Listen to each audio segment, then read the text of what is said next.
नमस्कार दोस्तों, जी के करंट अफेयर्स अब तक में आपका स्वागत है। मैं हूं आपका पीके सर। ज़रा सोचिए, क्या एक छोटी सी नाव पूरी दुनिया की अर्थव्यवस्था को तबाह कर सकती है? फारस की खाड़ी से एक ऐसी खौफनाक तस्वीर सामने आई है जिसने ग्लोबल इकोनॉमी की धड़कनें बढ़ा दी हैं। अमेरिका के विशाल तेल टैंकर सीशी विष्णु पर एक ईरानी सुसाइड बोट का हमला हुआ है और इस आग में एक बेकसूर भारतीय नागरिक ने अपनी जान गंवा दी है। लेकिन दोस्तों, यह सिर्फ एक हमला नहीं है, यह एक आर्थिक परमाणु बम है।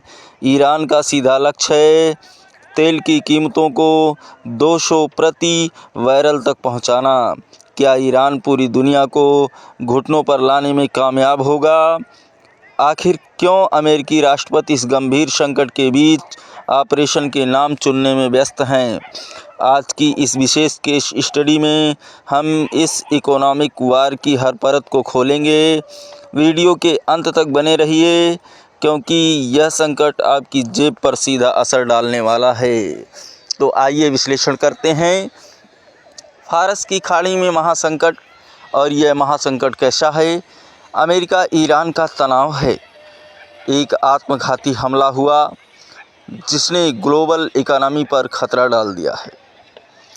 ईरान चाहता है कि उसके तेल की कीमत 200 प्रति बैरल हो जाए। ऐसा वह कूटनीतिक चाल चलने में सफल हो पाएगा कि नहीं, वो आने वाला समय बताएगा। आगे देखते हैं। सीशे विष्णु पर हमला हुआ, समुद्र में नया युद्ध क्षेत्र तैयार हुआ। टारगेट क्या था? सीशे विष्णु एक अमेरिकी स्वामित्व वाला कमर्शियल ऑयल टैंकर था जिसमें हथियार से हमला हुआ। वह हथियार कैसा था? विस्फोटकों से भरी ईरान की आत्मघाती बोट थी जो ड्रोन्स के बाद अब समुद्र में एक नया और घातक खतरा बन गया है। नुकसान क्या हुआ? इस युद्ध से असंबद्ध एक निर्दोष भारतीय नागरिक की दर्दनाक मृत्यु हो गई। उद्देश्य क्या है? निर्दोष नाविकों में दहशत फैलाना जो केवल अपना काम करने के लिए समुद्र में हैं। खतरे का दायरा क्या है? होर्मुज से इराक तक। इसका विस्तार क्या था और क्या है? पहले सीमित खतरा था। पहले ईरान के हमले मुख्य रूप से होर्मुज जलडमरू मध्य के सक्रिय इलाके तक ही सीमित माने जाते थे, लेकिन अब यह संपूर्ण खाड़ी असुरक्षित मानी जा रही है। सीशे विष्णु पर नवीनतम हमला इराक के बिल्कुल करीब हुआ है। इसका स्पष्ट अर्थ है कि अब पूरा फारस की खाड़ी क्षेत्र कमर्शियल शिप्स के लिए पूरी तरह से असुरक्षित हो चुका है। तो आइए आगे विश्लेषण करते हैं। ईरान का मास्टर प्लान क्या है? वह तेल की कीमतों को 200 प्रति बैरल पहुंचाने की सोच रहा है। समुद्री दहशत क्या है? तेल टैंकरों पर लगातार आत्मघाती और ड्रोन हमले कर डर का माहौल पैदा करना। और दूसरा, सप्लाई में बाधा डालना। कुवैत और सऊदी अरब जैसे प्रमुख देशों को अपनी ऑयल प्रोडक्शन और ट्रांसपोर्टेशन कम करने पर मजबूर करना। कृत्रिम कमी क्या है? वर्तमान में कच्चे तेल की कीमत 70 प्रति बैरल की कीमत को कृत्रिम कमी पैदा कर 200 प्रति बैरल तक पहुंचाना चाह रहा है। ग्लोबल क्रैश क्या है? दुनिया भर के शेयर बाज़ारों में भारी बिकवाली और एक गहरा आर्थिक संकट पैदा हो गया है। G7 का प्रयास बनाम ईरान की खुली चेतावनी। G7 देशों की रणनीति क्या है? हथियार, स्ट्रेटेजिक ऑयल रिजर्व को खोलना। लक्ष्य, युद्ध और आपदा के लिए रखे गए इस रिजर्व तेल में मार्केट में सप्लाई बढ़ाना और कीमतों को कृत्रिम रूप से नीचे रखना। ईरान रिवोल्यूशनरी गार्ड की चेतावनी।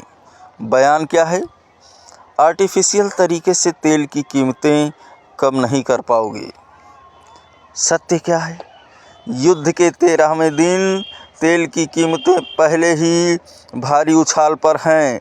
क्षेत्रीय सुरक्षा पूरी तरह से दांव पर है, जिससे पैनिक लगातार बढ़ता जा रहा है।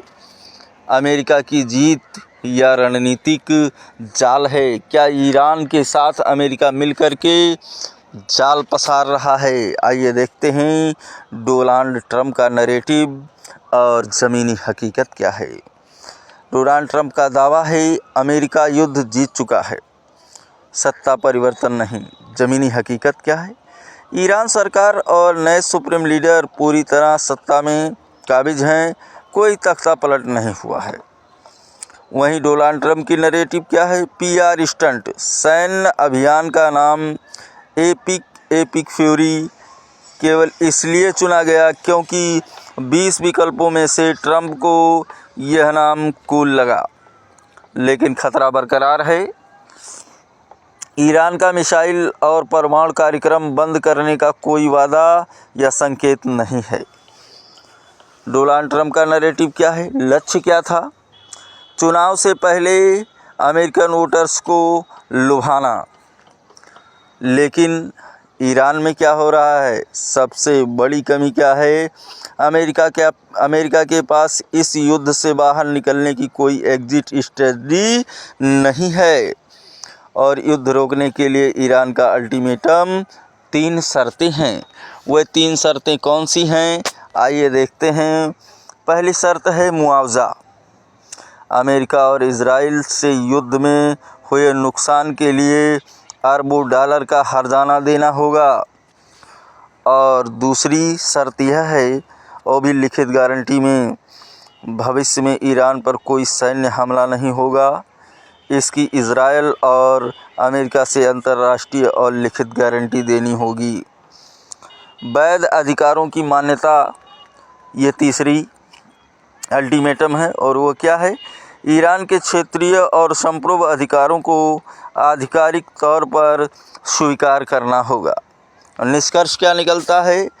अमेरिका या इजराइल द्वारा इन शर्तों को मानने की संभावना लगभग शून्य है, जो एक बेहतर लंबे और विनाशकारी युद्ध का संकेत देता है। उलझे हुए कूटनीतिक तार क्या हैं और ग्लोबल वार का खतरा क्या है? आइए इस पर नज़र डालते हैं। सैन्य सहायता रूस और ईरान के बीच। दोनों देश के बीच हथियारों और सैन्य सहायता का सक्रिय आदान प्रदान यूक्रेन युद्ध और वर्तमान मध्य पूर्व तनाव के बीच में हुआ। सैन्य चेतावनी क्या है? ईरान और पाकिस्तान के बीच। पाकिस्तान सेना की स्पष्ट चेतावनी, यदि सऊदी अरब की सुरक्षा पर कोई आंच आई तो पाकिस्तान ईरान के खिलाफ सीधा एक्शन ले सकता है। और पाकिस्तान सऊदी अरब का क्या संबंध है? सुरक्षा समझौता, एक मजबूत रक्षा गठबंधन। और भारत का रणनीतिक संतुलन और ईरान का सीधा संदेश क्या है?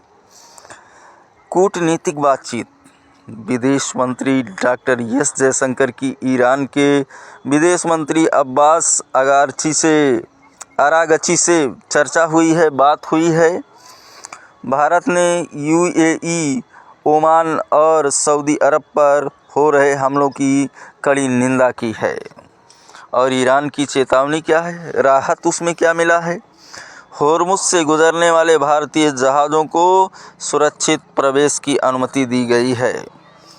और साथ ही साथ कड़ी शर्तें क्या हैं? कोई भी जहाज़ चाहे किसी भी देश का हो, जो अमेरिका, यूरोप या इजराइल को फ़ायदा पहुंचाएगा, उसे नष्ट कर दिया जाएगा। अब्बास अरागची वही नेता हैं जिन्होंने खुलेआम अमेरिका को अपने सैनिक ईरान की ज़मीन पर उतरने की चुनौती दे दी है। और वो कह भी रहे हैं, we are waiting for you, मतलब मैं आपके लिए इंतज़ार कर रहा हूँ।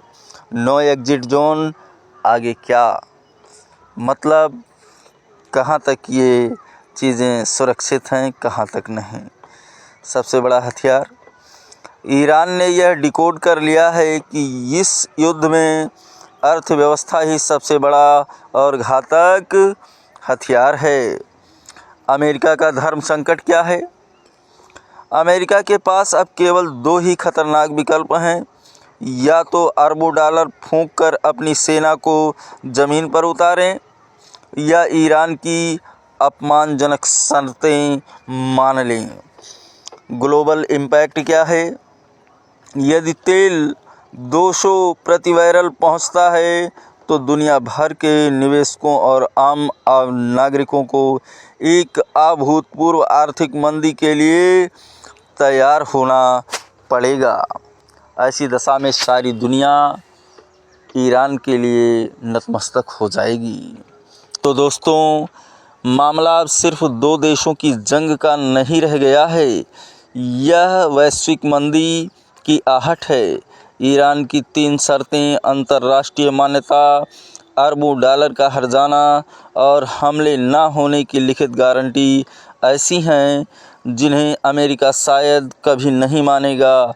लेकिन अगर डिप्लोमेसी फेल हुई तो 200 का तेल पूरी दुनिया को पंगु बना देगा। G7 देश अपने इमरजेंसी भंडार खोल रहे हैं, शेयर बाज़ार सहमे हुए हैं और समंदर अब सुरक्षित नहीं हैं। अब सवाल यह उठता है, क्या अमेरिका को झुककर समझौता करना चाहिए या फिर एक बड़ा सैन्य हमला ही इस ब्लैकमेलिंग का एकमात्र जवाब है? आपकी इस बारे में क्या राय है, हमें कमेंट्स में ज़रूर बताएं।